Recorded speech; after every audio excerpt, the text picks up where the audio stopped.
Hello दोस्तों, आज हम आपके लिए नंबर सिस्टम में जो क्लास चल रही थी रिमाइंडर थ्योरम की, वही क्लास हम आगे करते हैं ताकि हमारे कुछ क्वेश्चन प्रैक्टिस हो जाए। और आपसे मैं एक बात कहूँगा कि रिमाइंडर थ्योरम तभी आपके समझ में आएगी जब आप इस पर मैक्सिमम प्रैक्टिस करोगे, अदरवाइज रिमाइंडर थ्योरम आपसे नहीं होगी। तो मेरी आपसे यही गुजारिश है कि आप ज़्यादा से ज़्यादा क्वेश्चनों की प्रैक्टिस कीजिए। अगला क्वेश्चन लेते हैं हम। 9 की पावर 1 प्लस 9 की पावर 2 प्लस 9 की पावर 3 अप टू 9 की पावर 999 बटे में 6। तो इसको हम कैसे करेंगे क्वेश्चन को, तो मैं बता देता हूँ। कुछ क्वेश्चन ऐसे हैं जितने जब आप मैक्सिमम प्रैक्टिस करोगे तो आपको उनके आंसर तक याद हो जाएंगे। तो जैसे अगर मैं 9 की पावर 1 को 6 से भाग देता हूँ तो यहाँ पर रिमाइंडर क्या आएगा आपका? रिमाइंडर आएगा 3। ठीक है, रिमाइंडर आएगा 3 क्योंकि 6 से बड़ा नंबर जो 9 से पूरा भाग हो, तो 9 से बड़ा नंबर जो 6 से पूरा भाग हो वो है 12, और 12 से एक कितना छोटा है? -3। और दूसरा है आपका 6 से छोटा नंबर जो 9 से पूरा भाग हो वो है आपका 6, और 6 से कितना बड़ा है? +3। तो हमने +3 अपना रिमाइंडर ले लिया। 9 की पावर 2 बटे 6, ये हो जाएगा 81 बटे 6। तो अगर हम देखें तो यहाँ पर अगर आप चेक करो तो यहाँ पर भी आपका रिमाइंडर आ रहा है 3, क्योंकि इससे छोटा नंबर जो 6 से पूरा भाग हो, इससे छोटा नंबर जो 6 से पूरा भाग हो वो क्या है? 78 पूरा भाग हो रहा है। तो यहाँ पर भी रिमाइंडर आपका आ रहा है 3। ऐसे करके आप 9 की पावर 99 तक जब निकालोगे तो आपका रिमाइंडर सिर्फ और सिर्फ 3 ही रहेगा। तो मैं इसको ये बोल सकता हूँ कि 3 की पावर 1 प्लस 3 की पावर 2, या मैं सीधा भी लिख सकता हूँ इसका reminder 3 plus 3 up to 99 times of 3।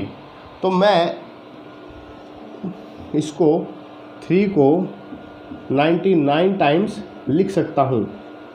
ठीक है, और मैं इसे लिख सकता हूँ 3 गुणा में 99 बटे 6 लिख सकता हूँ। अगर अब आप इसका निकालो, क्योंकि मल्टीप्लाई करें तो 9 तिये 27 और 2 29 बटे 6। अब फिर से आप रिमाइंडर निकालोगे तो कितना रिमाइंडर आएगा? 6 चौक 24, 6 चौक 24 से आपका रिमाइंडर बचा 5। ठीक है, 5 आगे आया 57, तो 6 निम 54। तो कितना रिमाइंडर आया आपका? फिर से 3। तो एक चीज़ हमने देखी कि 9 की कितनी भी पावर आए, अगर आप 6 से भाग दे रहे हो तो आपका रिमाइंडर हमेशा 3 ही होगा। आंसर आपका क्या आ जाएगा? 3। तो इस तरह की चीज़ें जो आप सीखोगे वो क्वेश्चन की प्रैक्टिस करने के बाद ही आपको पता चलेगा।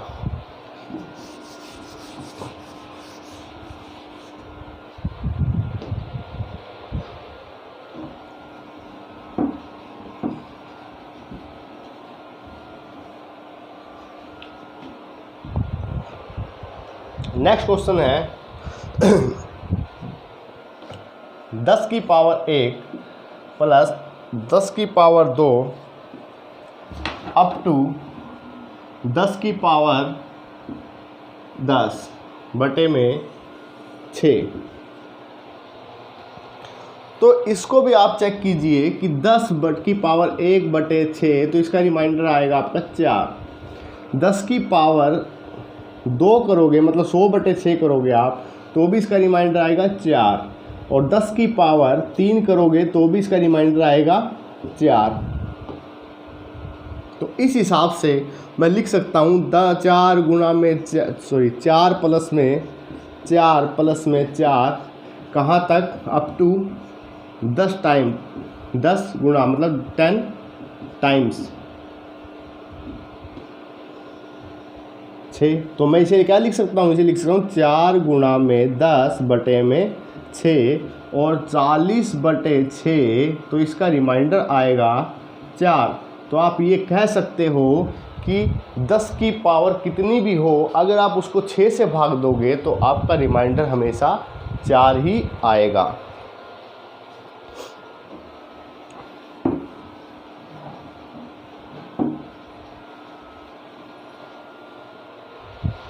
नेक्स्ट जो क्वेश्चन है, हाँ ये अच्छा क्वेश्चन है। 4 की पावर 5 की पावर 6 की पावर 7 की पावर 8 की पावर 9 बटे 6 बटे 6।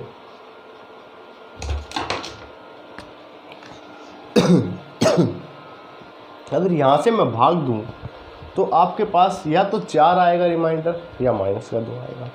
तो दोनों केस में क्या आएगा, या 4 आएगा या -2। तो मैं एक बार चेक कर लेता हूँ। 4 की पावर 1 को मैं जब 6 से भाग दूंगा तो मेरा रिमाइंडर आएगा 4। 4 की पावर 2 को मैं 6 से भाग दूंगा तो मेरा रिमाइंडर आएगा फिर से 4। 4 की पावर 3 को मैं 6 से भाग दूंगा तो मेरा रिमाइंडर आएगा फिर से 4। तो ये भी आप ध्यान रखना कि 4 की कुछ भी पावर हो, अगर हम 6 से भाग देते हैं तो हमारा रिमाइंडर हमेशा क्या आएगा, 4। ठीक है, ये मैंने आपको पहली जो वीडियो थी उसमें सबसे पहले यही सिखाया था कि रिमाइंडर कैसे निकालते हैं। तो अगर आपको अभी भी नहीं आया तो एक बार वीडियो चेक कर लीजिएगा।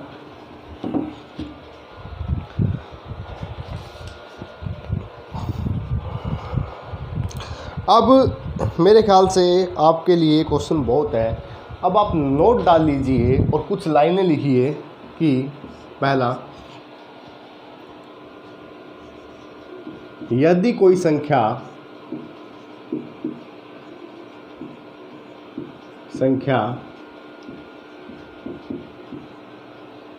2 से भाग होगी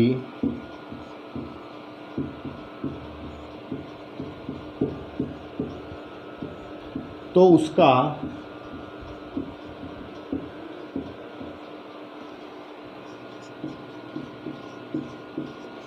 अंतिम अंक भी 2 से भाग होगा। ये डिविजिबिलिटी रूल है कि अगर कोई संख्या 2 से भाग होगी तो उसका अंतिम एक अंक भी 2 से भाग होगा। तो हम इस पे क्वेश्चन करेंगे तब मैं आपको अच्छे से समझा भी दूंगा कि 1 2 3 4, अगर ये 4 2 से भाग हो रहा है तो ये पूरी संख्या 2 से भाग होगी। अगर 1 2 3 5 होता और ये 5 2 से भाग नहीं हो रहा तो ये संख्या 2 से भाग नहीं होगी। अगर कोई संख्या, यदि कोई संख्या 4 से भाग होगी तो उसके अंतिम 2 अंक 4 से भाग होंगे।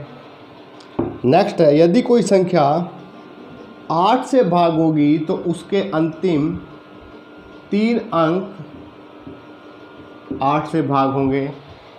इन डिविजिबिलिटी रूलों का हम परमुटेशन के चैप्टर में यूज़ बहुत करते हैं।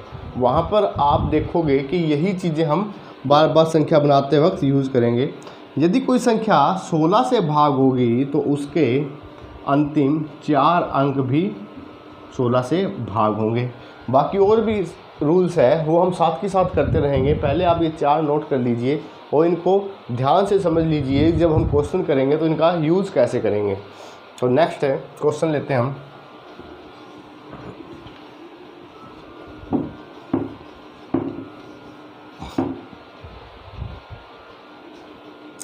एक 2 3 4 5 6 7 8 42 43 संख्या को 8 से भाग देने पर रिमाइंडर कितना आएगा। रिमाइंडर बताना है आपको कि शेषफल कितना आएगा।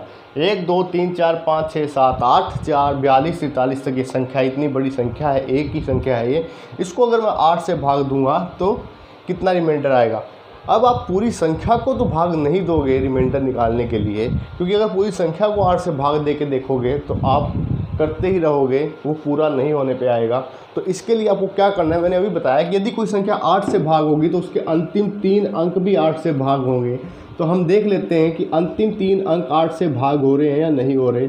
जो हमारा इसको भाग देने के बाद रिमाइंडर आएगा वही पूरी संख्या का रिमाइंडर होगा। 8 3 24, तो कितना रिमाइंडर आ रहा है, 3। तो इसको इससे भाग देने के बाद हमारा जो शेषफल आएगा वो आएगा 3।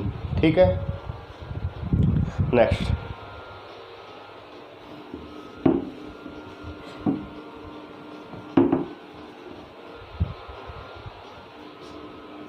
1 2 3 4 5 6 ऐसे करते करते 55 56।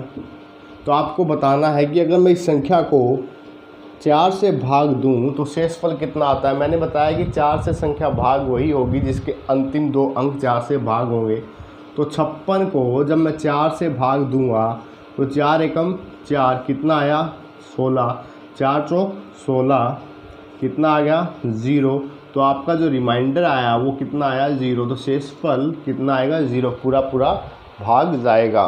ठीक है।